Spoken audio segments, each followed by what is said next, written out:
न गाड़ी न घर जमीन, बैंक में जमा है कुछ पैसे, कितनी है बाबा की कुल संपत्ति। जाने योगी का महंत से मुख्यमंत्री और मुख्यमंत्री से बुलडोजर बाबा बनने का सफर। देश दुनिया में सबसे ज्यादा सर्च किए जाने वाले नेता बने उत्तर प्रदेश के मुख्यमंत्री योगी आदित्यनाथ। अजय सिंह बिष्ट, फिर योगी, फिर पीठाधीश्वर योगी, फिर सांसद आदित्यनाथ, फिर मुख्यमंत्री योगी आदित्यनाथ और फिर बुलडोजर बाबा। योगी आदित्यनाथ के इन अलग अलग अवतारों की चर्चा आज पूरी दुनिया में होती है। योगी आदित्यनाथ ने अपने जीवन की हाफ सेंचुरी पूरी देश दुनिया में हिंदुत्व का डंका बजा दिया है। आज हम आपको अपनी इस खबर में योगी आदित्यनाथ के निजी जीवन से रूबरू कराएंगे। उससे पहले आप हमें बता दीजिए कि क्या आप 2024 के चुनाव में योगी आदित्यनाथ को देश का अगला प्रधानमंत्री बनते हुए देखना चाहते हो। उत्तर प्रदेश के मुख्यमंत्री योगी आदित्यनाथ बीते सोमवार को 91वीं साल में प्रवेश कर चुके हैं।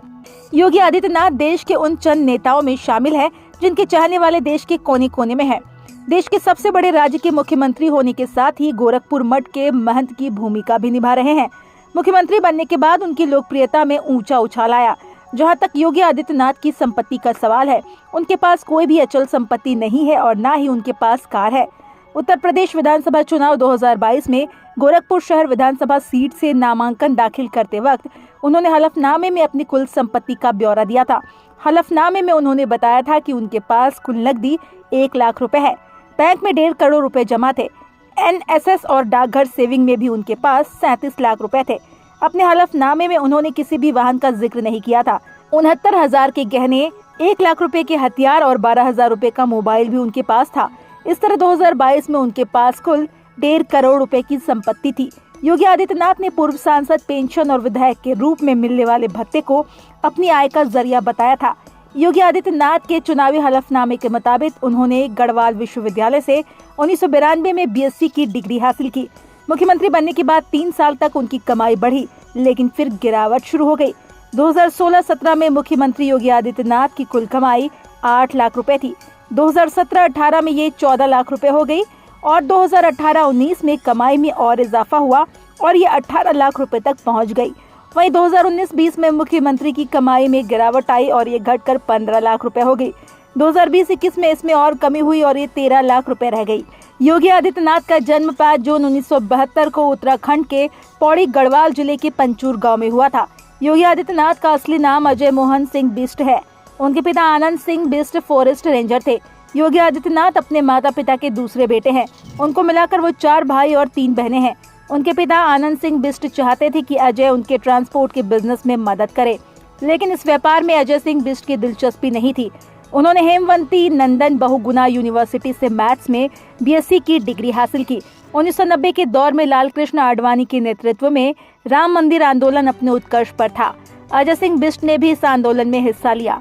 इससे संबंधित एक कार्यक्रम में अजय सिंह की मुलाकात गोरखनाथ मंदिर के महंत अवैधनाथ से हुई थी। अवैधनाथ से वो काफी प्रभावित हुए। साल 1993 में एक दिन नौकरी का बहाना देकर अजय घर छोड़कर गोरखपुर चले गए। 1 साल तक उनके घर वालों को कुछ पता ही नहीं था कि उनका बेटा कहाँ है। कहते हैं इस दौरान योगी ने अपने पिता को कई बार पत्र लिखा, लेकिन उन्हें उनके पते पर कभी नहीं भेजा।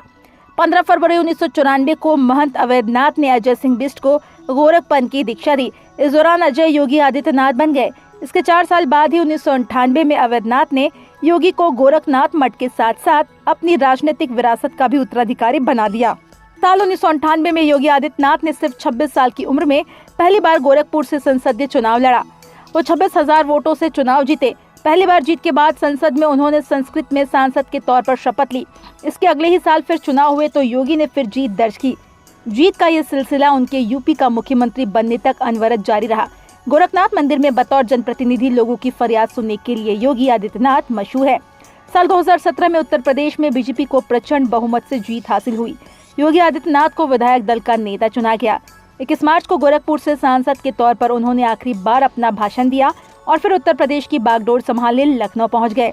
साल 2017 में पहली बार सीएम बनने के बाद तत्कालीन राज्यपाल राम नाईक ने योगी आदित्यनाथ को पद और गोपनीयता की शपथ दिलाई थी। Bureau report.